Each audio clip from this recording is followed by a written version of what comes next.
Hello students, good morning. आप सभी का पुनः स्वागत है मेरे इस यूट्यूब चैनल पर। और जिम्नोस्पर्म की आज की क्लास में हम बात करने वाले हैं साइकस में भ्रूण विकास की, अर्थात development of embryo in cycas की। आइए शुरू करते हैं। जैसा कि आप यहाँ देख सकते हैं, हमने यहाँ पर साइकस के एम्ब्रियो डेवलपमेंट के जो स्टेप्स हैं वो बनाए हुए हैं। तो सबसे पहले हम ये देखेंगे कि इससे पहले हम क्या पढ़ चुके थे। तो जैसा कि आपको पता है, हमने इससे पहले की क्लास में बात करी थी निषेचन तक की, अर्थात जो हमारा नर युग्मक था और मादा युग्मक जिसको हम अंड कहते हैं, वो दोनों संयोजित होकर के बनाते हैं जायगोट, जो कि एक द्विगुणित संरचना होती है। और यह जायगोट जो पाया जाता है, आप सभी को पता है, क्योंकि जो निषेचन की प्रक्रिया है वो स्त्रीधानी में या आर्किगोनिया में हुई थी। तो आर्किगोनिया के अंदर ये जायगोट जो है वो बन जाता है और जायगोट अब परिवर्तित होता है भ्रूण में, क्योंकि जो अंतिम प्रक्रिया है जायगोट की वो भ्रूण निर्माण है। और समग्र रूप से हम देखें तो जो जायगोट है वो बन जाएगा भ्रूण, और जो पूरा बीजांड है जिसके अंदर की आर्किगोनिया उपस्थित है वो बन जाएगा बीज। तो यहाँ पर हमें देखना है कि किस तरीके से जो जायगोट है वो अंत में भ्रूण बना देता है।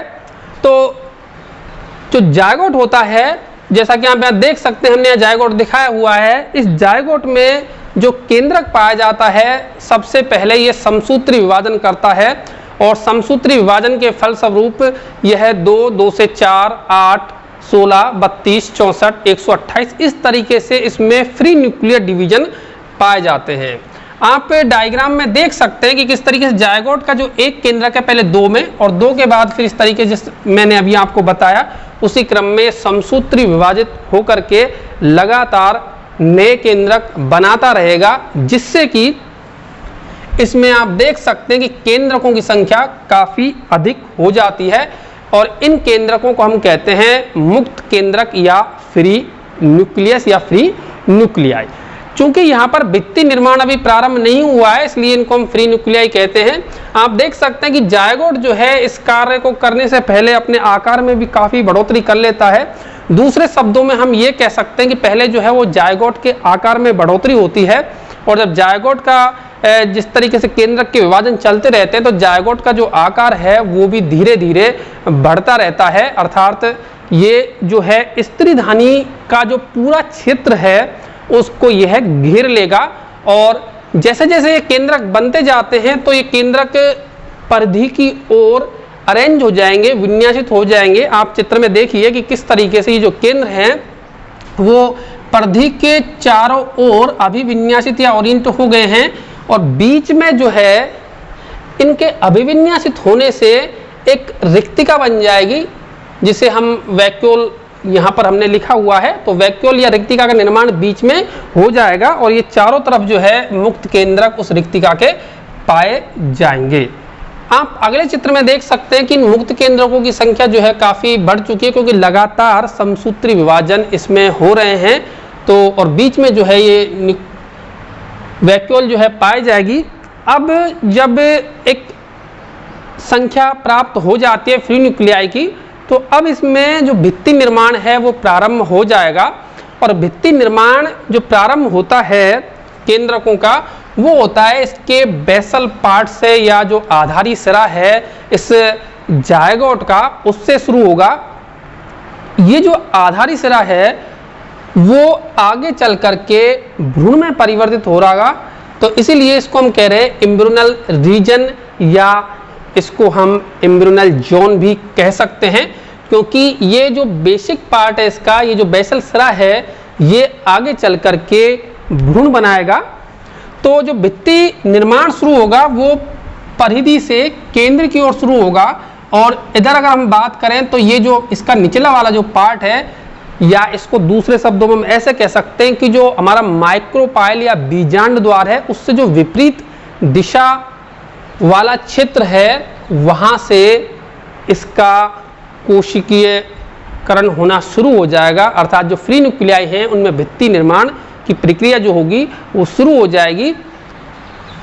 तो इस क्षेत्र को हम पहचानेंगे एम्ब्रियोनल रीजन के रूप में।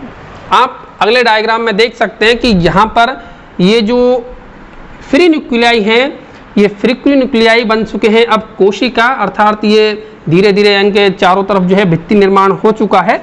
और इस नीचे वाले क्षेत्र को, जिसको हम एम्ब्रियोनल रीजन कह रहे हैं, अब चूंकि ये पूरी तरीके से कोशिकीय हो चुका है, इसीलिए इसको कहते हैं हम सेलुलर प्रो एम्ब्रो या कोशिकीय प्राक भ्रूण, क्योंकि यह भ्रूण के जस्ट पहले वाली अवस्था है।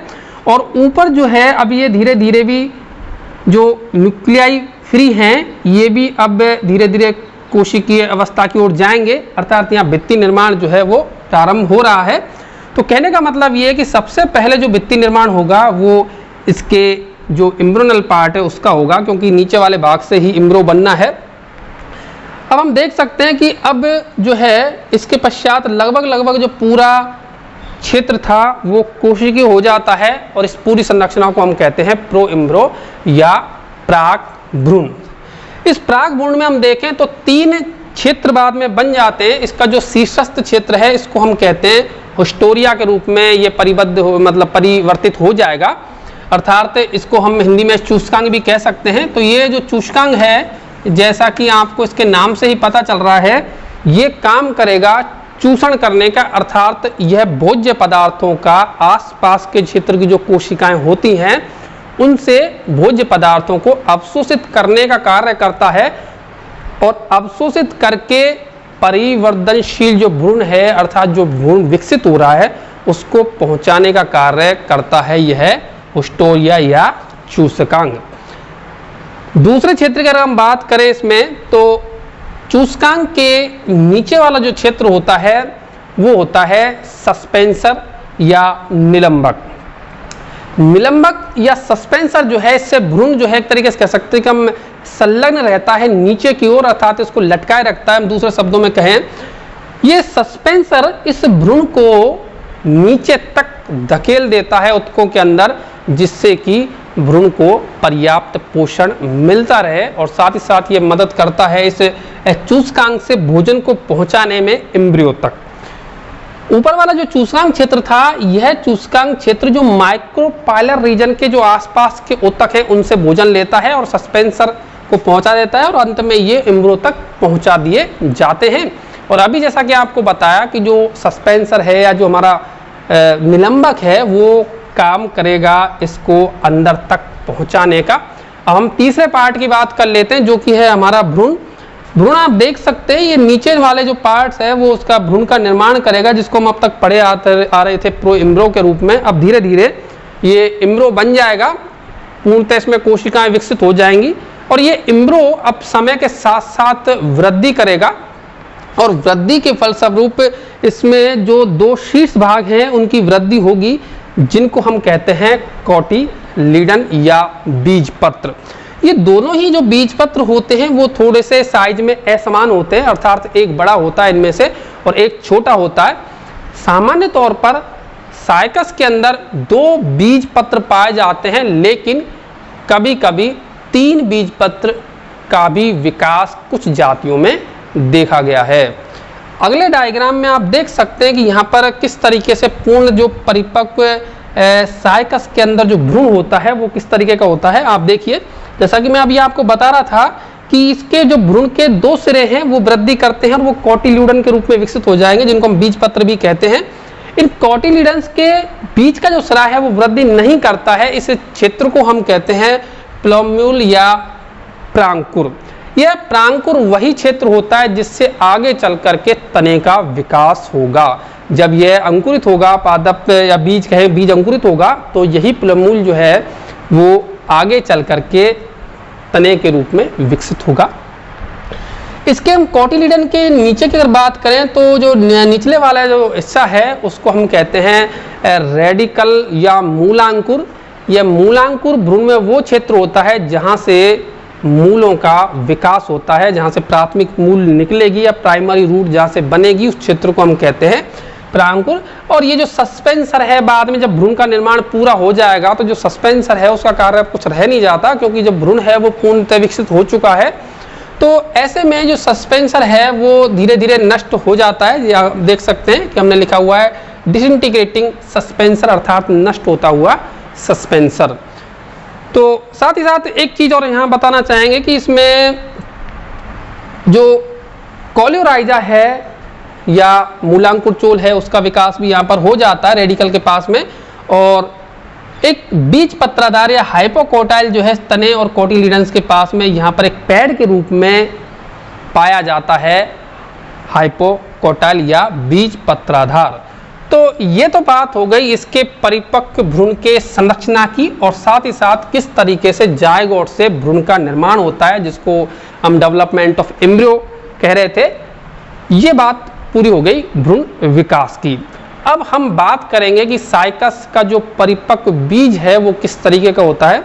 जैसा कि आपको बता दिया गया है कि भ्रूण बन जाता है, यहाँ पर जायगोट से बन जाता है भ्रूण या एम्ब्रियो, और चूंकि जायगोट पाया जाता है बीजांड के अंदर, तो पूरा जो बीजांड है वो विकसित हो जाता है बीज में। चूंकि साइकस एक जिम्नोस्पर्म पादप है, तो यहाँ पर जो अंडाशय है वो नहीं पाया जाता, जैसा कि आपको शुरू में जब क्लास हुई थी तो उसमें बताया था। इसीलिए साइकस के अंदर फल जो है वो नहीं बनेगा, केवल बीज यहाँ पर बनते हैं। और ये जो बीज बनते हैं वो किस तरीके की संरचना का बीज यहाँ पर पाया जाएगा उसको हम देख लेते हैं। यहाँ पर जो हमने डायग्राम बनाया हुआ है वो साइकस के परिपक्व बीज के अनुदैर्ध्य काट का है। इस डायग्राम में हम देख सकते हैं कि साइकस का जो बीज है उसमें कौन कौन सी संरचना पाई जाती हैं। तो परिपक्व बीज में जो बीजांड के जो क्षेत्र है उनमें हम देख सकते हैं कि जो न्यूसेलस है या बीजांड काय है वो लगभग नष्ट हो जाता है, भ्रूण के द्वारा उपयोग में ले लिया जाता है। तो यहाँ पर जो न्यूसेलस है वो एक पतली सी भित्ति के रूप में शेष रह जाएगा। साथ ही साथ जो इसका इनर लेयर थी बीजांड की वो भी यहाँ पर एक पतली लेयर के रूप में रह जाएगी। तो यहाँ पर जो बीज है वो एक रंगीन आवरण से घिरा हुआ होता है, जिसको हम कह सकते हैं कि बीज चोल कहते हैं। इस बाहरी आवरण को बीज चोल कहा जाता है। यह बीज चोल जो होता है वो रंगीन होता है, काफ़ी अट्रैक्टिव दिखता है बीज चोल के कारण। और इस रंगीन और साथ ही साथ थोड़े स्वादिष्ट होने के कारण जो पक्षी हैं वो इसकी ओर आकर्षित होते हैं, और साथ ही साथ इसके प्रकीर्णन में भी वो सहायता करते हैं। तो हम इसकी स्ट्रक्चर पे बात कर लेते हैं। आप इस बीज में देख सकते हैं कि ये जो इसका लेयर है बाहर वाली, इसको हम कहेंगे आउटर फ्लैशी लेयर, बाह्य मांसल परत। इसके अंदर आप देख सकते हैं ये जो हमें दिख रहा है इनर स्क्लेरोटिक लेयर, यह वही लेयर है जो बीजांड के अंदर काष्ठीय रूप में पाई जाती थी। और ये रह गया है पतली सी परत के रूप में यहाँ पर न्यूसेलस, और ये इसके अंदर है भ्रूण, जिसमें ये आप देख सकते हैं यहाँ भ्रूण है, और ये भ्रूण का सस्पेंसर, ये पूरे जो है दोनों आपको जो दिख रहे हैं एम्ब्रियो में ये कोटिलीडन है। तो इस प्रकार जो साइकस का बीज है वो एक अंतिम अवस्था है पादप की, जिससे कि अब नया पादप विकसित होना होता है।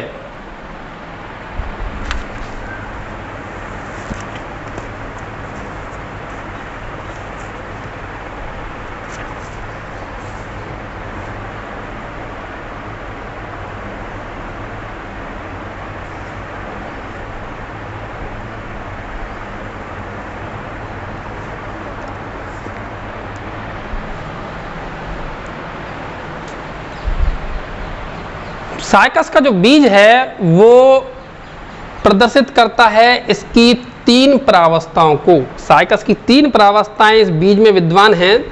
आइए इनकी हम बात करते हैं। देखिए, सबसे पहले तो हम देखते हैं कि इसका जो बाहरी आवरण है वो बना हुआ है बीजांड के बाह्य आवरण से। तो कहने का मतलब है ये हो गया इसकी पहले वाली बीजाणुविद प्रावस्था का प्रतीक। अब हम देखते हैं इसमें जो एंडोस्पर्म है वो एंडोस्पर्म निरूपित करता है इसकी युग्मकोद्भिद अवस्था को, और तीसरा जो है इसका भ्रूण जो निरूपित कर रहा है यहाँ पर द्वितीय बीजाणुविद पीढ़ी को या नवीन बीजाणुविद पादप को।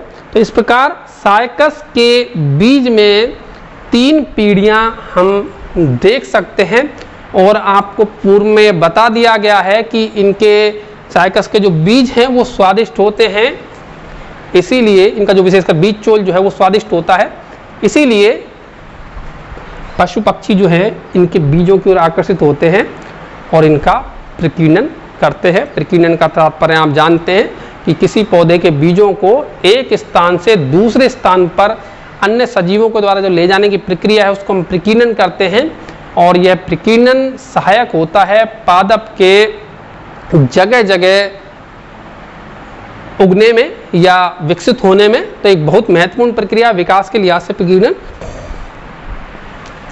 अब हम देखेंगे कि इस जो बीज का निर्माण हुआ है यह बीज किस तरीके से अंकुरित होता है। अब हम बात कर लेते हैं साइकस में बीज अंकुरण की या सीड जर्मिनेशन की। तो साइकस में अगर सीड जर्मिनेशन की बात करें तो सबसे महत्वपूर्ण चीज़ जो ये है कि साइकस के बीज बनने के तुरंत बाद अंकुरित हो जाते हैं, या दूसरे शब्दों में हम ऐसे कह सकते हैं कि यहाँ पर बीज जो प्रसुप्ति है या सीड डोरमेंसी है वो नहीं पाई जाती है। जैसे ही बीज बन जाएंगे वो अंकुरित हो जाते हैं। बीजांकुरण में जो इनका बीज चोल होता है वो नमी पा करके थोड़ा नरम हो जाएगा, और जो अंदर जो भ्रूण है जो कोटिलीडन्स बैठे हैं वो भी आगे का एक तरीके से कहें कि प्रक्रिया करते हैं। तो इसका जो बाहर वाला जो माइक्रोपाइलर एंड है उससे इसके जो मूलांकुर प्लांकुर जो संरचनाएं हैं इसमें बाहर निकलेंगी। आप देख सकते हैं कि जो रेडिकल है या मूलांकुर है इससे मूल का उद्भव होता है, और बाद में चल करके जो हमारा प्लूमूल है या प्रांकुर है उससे तने जो है उसका विकास होता है और प्रथम पत्ती उससे निकलती है। इसमें जो बीजांकुर मिलेगा या सीड जर्मिनेशन पाया जाता है तो वो एपीजियल टाइप का होता है, अर्थात जो बीज है वो जमीन के अंदर ही रहता है, बीज पत्र इसके बाहर नहीं आते, तो ऐसा अंकुरन जो है एपीजियल टाइप का कहलाता है। तो इस प्रकार हम देख सकते हैं कि इस सीड जर्मिनेशन के फलस्वरूप जो सीड है वो जमीन के अंदर ही रहता है और इस तरीके से पहली लीफ इसमें आ जाती है और इस रेडिकल से मूल बन जाएंगी, साथ ही साथ इससे सहायक मूल भी बाद में बनेगी जो आगे चल करके ऋणात्मक गुरुत्वानुवर्ती कोरोलोइड रूट बनाती हैं, जैसा कि आपको पहले इस के वीडियो में बताया था कि साइकस में कोरोलोइड रूट पाई जाती हैं।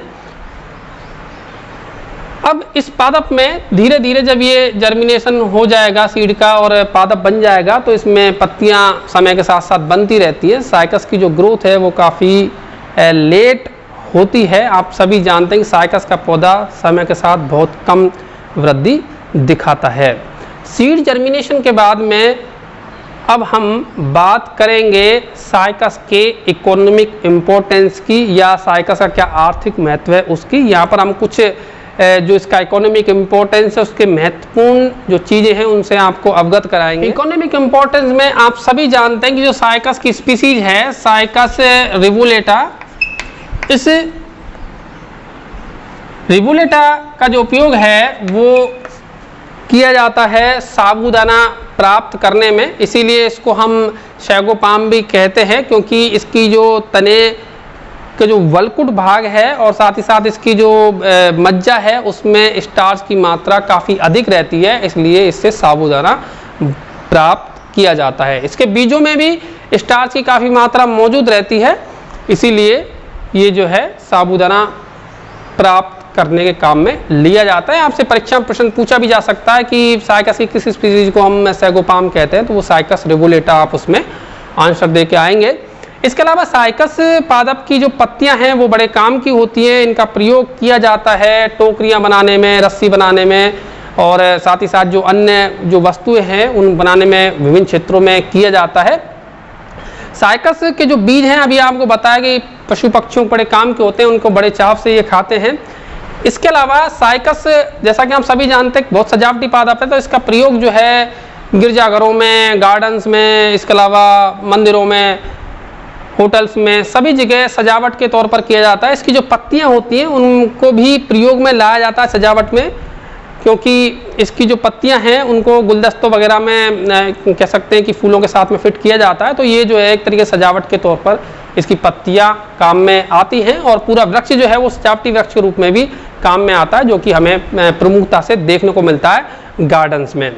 इसके अलावा इसकी जो पार्ट्स हैं प्लांट के, या फिर कहें कि हम पत्तियों का प्रयोग किया जाता है, झाड़ू, टोकरी, टोप इत्यादि बनाने में भी इसका प्रयोग किया जाता है।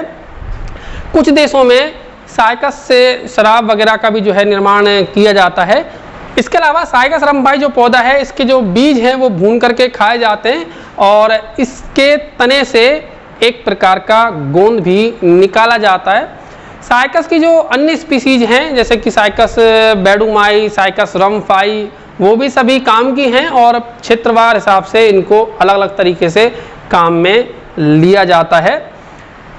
अब हम बात कर लेते हैं, चूंकि हमारा ये पूरा चैप्टर लगभग खत्म हो गया है, तो हम अंत में अब बात कर लेते हैं साइकस के लाइफ साइकिल की। लाइफ साइकिल अगर हम देखें साइकस का, तो आपने जब पहली क्लास ली थी वहीं से हम शुरू करते हैं। साइकस में हमने पढ़ा था कि साइकस का जो मुख्य पादप है वो बीजाणुद्भिद पीढ़ी को निरूपित करता है, आप सभी जानते हैं। तो ये जो है साइकस का पादप है जिसमें मेल और फीमेल दोनों ही अलग अलग पादप यहाँ पर पाए जाते हैं। तो आपको पता है कि मेल पादप जो था उस पर लगते थे मेल कॉन, और जो फीमेल प्लांट है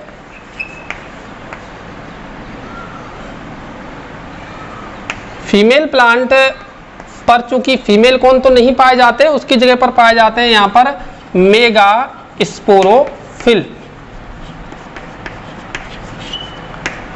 मेगा स्पोरोफिल पाए जाएंगे यहाँ पर। मेल कॉन में जैसा कि आपको सभी पता है कि यहाँ पर बनती हैं लघु बीजाणु धानियां या माइक्रोस्पोरेंजिया।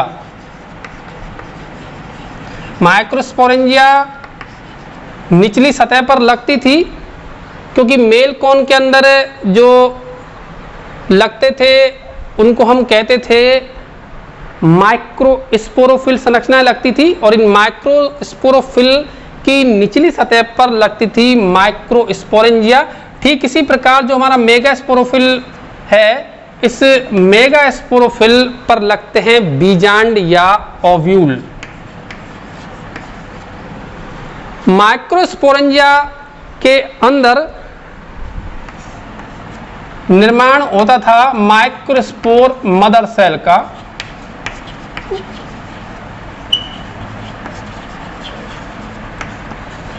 और ठीक इसी तरीके से इस ओव्यूल के अंदर भी मेगा स्पोर मदर सेल का निर्माण होता था।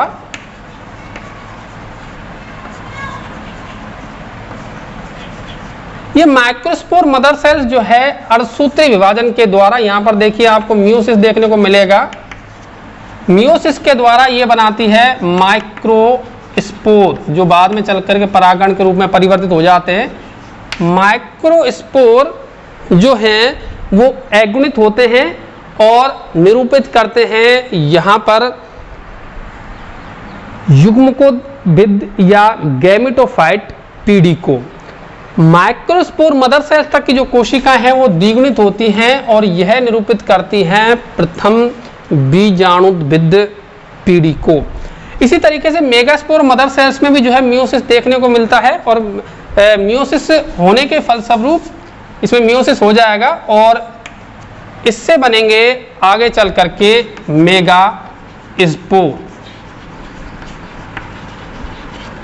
और माइक्रोस्पोर अंकुरित होकर के बनाते हैं मेल गैमेटोफाइट। ठीक इसी प्रकार जो मेगास्पोर है वो मेगास्पोर बनाएगा फीमेल गैमेटोफाइट।